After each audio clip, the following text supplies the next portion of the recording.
Apakah di Indonesia ada cucu Nabi?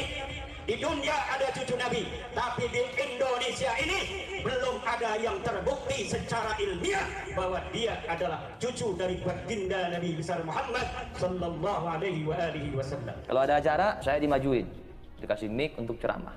Cuman sebelum ceramah itu saya dikasih arahan, ya, dikasih arahan untuk apa? Untuk membahas ceramahnya seputar mencintai Habib.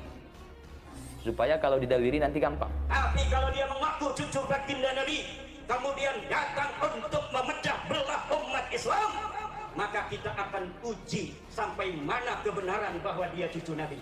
Baik secara ilmu nasab, secara silsilah dari kitab-kitab abad ke-5, abad ke-6, abad ke-7, abad ke-8, abad ke-9 Hijriah, kita jadikan pedoman untuk mengukur keabsahan daripada nasab seseorang yang mengaku sebagai cucunya baginda Nabi.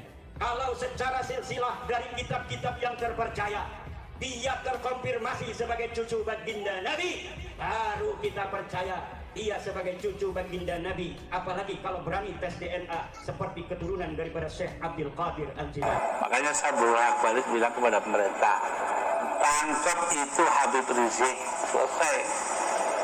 Bolak-balik ya dia lagi. Agama Islam menyebar dari seluruh Jazirah Arabia. Untuk pertama kalinya dalam sejarah dunia, orang Arab bersatu dalam satu bendera, yaitu bendera Nabi besar Muhammad sallallahu alaihi wasallam. Kemudian ketika Rasulullah sallallahu alaihi wasallam tiada, perjuangan menyebarkan agama Islam dilanjutkan oleh para sahabat, kemudian dilanjutkan oleh para tabi'in, dilanjutkan oleh tabi'it tabi'in, dilanjutkan oleh para ulama. Al-ulama warasatul anbiya. Para ulama adalah pewaris para nabi. Agama Islam bukan agama nasab. Agama Islam adalah agama ilmu. Pewaris para nabi bukanlah keturunannya, tapi pewaris para nabi adalah dia yang mengambil ilmunya, Nabi besar Muhammad sallallahu alaihi wasallam. Maka tidak boleh ada orang yang merasa lebih berhak atas agama Islam kecuali para ulama. Tidak boleh ada orang merasa lebih berhak atas agama Islam dalam sisi apapun, hanya bergelar nasab saja. Tapi dia harus mewarisi ilmunya baginda Nabi, Nabi besar Muhammad sallallahu alaihi wasallam. Orang yang mengaku cucu Nabi, tapi dia tidak punya ilmunya baginda Nabi, tidak berhak bicara atas nama agama Nabi Muhammad sallallahu alaihi wasallam.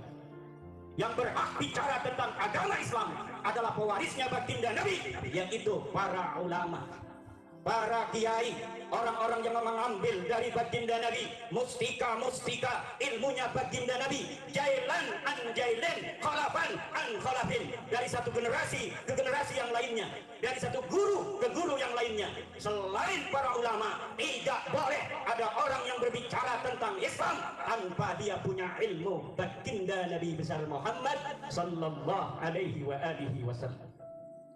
Apakah di Indonesia ada cucu Nabi? Di dunia ada cucu Nabi, tapi di Indonesia ini belum ada yang terbukti secara ilmiah bahwa dia adalah cucu dari baginda Nabi besar Muhammad sallallahu alaihi wasallam. Sayyidina Syekh Abdul Qadir Al-Jilani radhiyallahu an, yang malam hari ini kita kauli beliau sebagai Sultanul Aulia, sebagai ulama besar, adalah cucu dari baginda Nabi besar Muhammad sallallahu alaihi wasallam. Walaupun dalam sisi silsilah dipermasalahkan oleh para ahli nasab, tetapi itu semua karena apa? Karena baginda Sayyidina Syekh Abdul Qadir Al-Jilani semasa hidupnya tidak pernah mengaku-ngaku sebagai cucu baginda Nabi.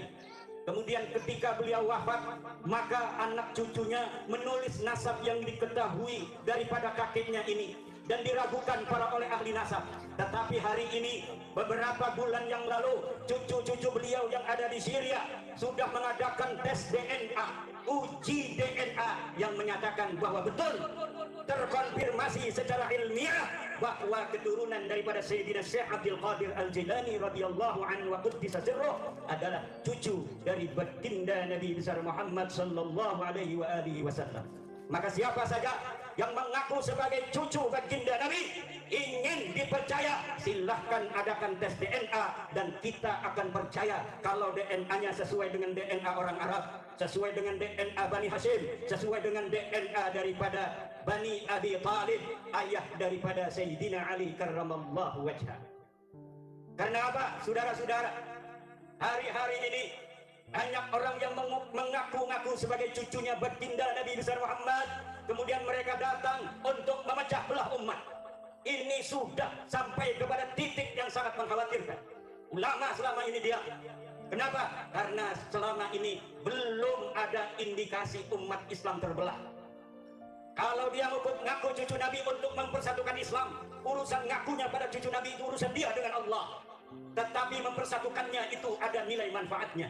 Kalau dia ngaku cucu Nabi, mengajak orang-orang tiga raksa untuk salat 5 waktu, mengajak umat Islam untuk berpuasa, mengaku cucu Nabi untuk mendekatkan diri kepada Allah, mengajak umat Islam untuk mendekatkan diri kepada Allah, itu tidak ada bahayanya, kita biarkan. Tapi kalau dia mengaku cucu baginda Nabi, kemudian datang untuk memecah belah umat Islam, maka kita akan uji sampai mana kebenaran bahwa dia cucu Nabi, baik secara ilmu nasab, secara silsilah dari kitab-kitab abad ke-5, abad ke-6, abad ke-7, abad ke-8, abad ke-9 Hijriah. Kita jadikan pedoman untuk mengukur keabsahan daripada nasab seseorang yang mengaku sebagai cucunya baginda Nabi. Kalau secara silsilah dari kitab-kitab yang terpercaya dia terkonfirmasi sebagai cucu baginda Nabi, baru kita percaya dia sebagai cucu baginda Nabi. Apalagi kalau berani tes DNA seperti keturunan daripada Syekh Abdul Qadir Al-Jilani. Tapi kalau orang yang sudah tidak terkonfirmasi sebagai cucunya baginda Nabi, kemudian datang ke umat Islam untuk memecah belah umat Islam, dia mengaku-ngaku cucu Nabi di hadapan publik, ini punya konsekuensi besar terhadap agama Nabi besar Muhammad sallallahu alaihi wasallam. Apalagi dia menjadikan umat Nabi Muhammad dijadikan sebagai budak, bukan diangkat derajatnya, tapi dijadikan sebagai budak-budak manusia, diajak demo yang tidak ada manfaatnya, bukan demi agama, bukan demi Rasulullah, bukan demi apapun yang bermanfaat bagi yang diajak, tetapi hanya demi namanya semata. Maka ini memanfaatkan umat Islam untuk kepentingan pribadi. Para ulama tidak boleh diam lagi. Para ulama harus menyelamatkan umat Muhammad sallallahu alaihi wasallam yang telah diperdekakan oleh Muhammad sallallahu alaihi wasallam. Ulama sebagai pewaris memiliki tanggung jawab untuk menjaga umat Islam ini dari perbudakan manusia. Kalau dia mengaku cucu Nabi di hadapan publik untuk memecah belah, boleh bagi siapa yang mendengarnya untuk datang ke polisi untuk melaporkan dia melakukan kebohongan publik, biar diuji di pengadilan apa betul dia sebagai cucu baginda Nabi besar Muhammad sallallahu alaihi wasallam. Tapi kalau dia hanya mengaku cucu Nabi, mengajak orang untuk sholat, mengajak orang untuk puasa, mengajak orang untuk bersatu, mengajak orang untuk memuliakan ulama, maka kita biarkan. Tapi kalau indikasinya sudah mau memecah umat Islam, apalagi memecah belah antar suku, memecah belah bangsa Indonesia yang dari Sabang sampai Merauke sudah 70 tahun merdeka, di dalam suka dan duka kita bisa membawa Indonesia sampai hari ini. Tidak ada perang saudara, kalaupun ada kecil sekali frekuensinya. Namun sekarang ada upaya-upaya untuk mengadu domba antara umat Islam dengan umat Islam lainnya, memecah belah antara satu umat Islam dengan kelompok umat Islam lainnya. Ini tidak boleh dibiarkan oleh para ulama, tidak boleh dibiarkan oleh para santri. Para ulama harus ngomong, para ulama harus bersuara untuk menjaga iman, menjaga persatuan umat Islam Indonesia yang kita cintai, yang bagi seluruh para santri Nahdlatul Ulama mempunyai tanggung jawab besar untuk menjaganya, seperti apa yang diamanahkan oleh Mbah Hasyim Asy'ari, yang diamanahkan oleh ulama-ulama Nahdlatul Ulama, bahwa NKRI ini adalah warisan yang harus dijaga, tidak boleh dipecah belah lagi. Tidak boleh ada upaya untuk memecah belah antar umat Islam, tidak boleh ada upaya untuk menjauhkan para kaum muslimin dari ulama. Ini indikasi menjauhkan umat Islam dari ulama pun sudah ada, untuk dia mengambil para umat ini untuk dijadikan budak-budaknya, kemudian diajak untuk berdemo, diajak untuk berbuat sesuatu yang dapat mengganggu keamanan dan ketertiban bangsa Indonesia. Tidak ada manusia yang merasa lebih tinggi dari manusia lainnya kecuali dengan ilmu. Tidak ada yang lebih merasa mulia kecuali dengan takwa. Itulah ajaran agama Allah. Inna akramakum indallah atqakum. Sesungguhnya yang paling mulia di antara kalian adalah orang yang paling bertakwa. Kalau mau mulia, bertakwalah. Kalau mau tinggi pangkatnya, maka berilmulah. Yarfa'illahu alladhina amanu minkum walladhina utul ilma darajah. Selain takwa dan ilmu dalam agama Islam tidak dicatat.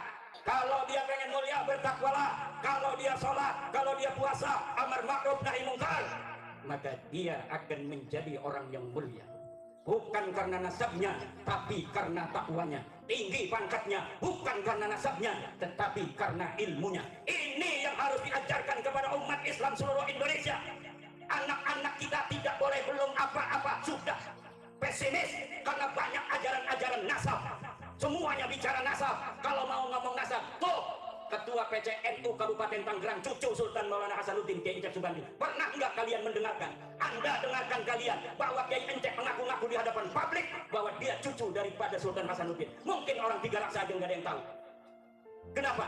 Karena bagi ulama tidak ada nasab itu diunggulkan.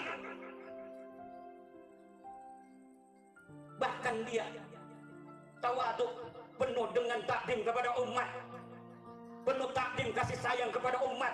Itulah yang diajarkan.